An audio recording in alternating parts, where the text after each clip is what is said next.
सुप्रभात पिला माने आज आम एक सुंदर कविता पढ़ा जार ना हूँ जार कवि जन्म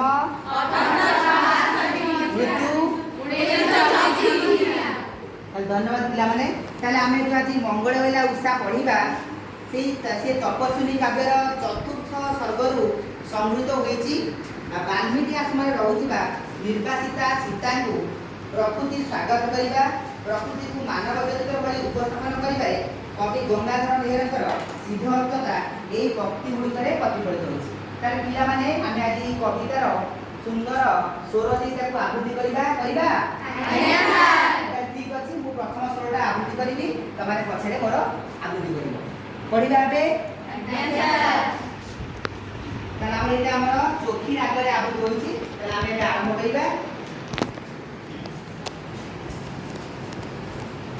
मंगले अइला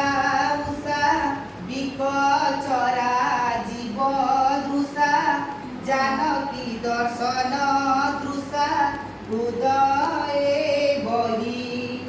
कर पल्लवे निहार मुक्ता धरी उपहार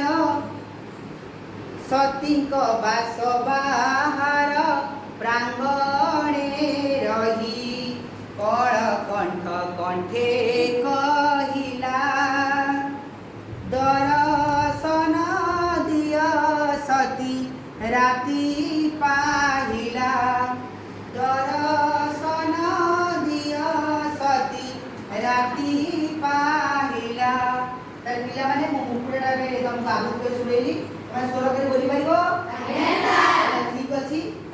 मुझे बोलिली तुम सेमती बोल ठीक अच्छी 1 2 रेडी स्टार्ट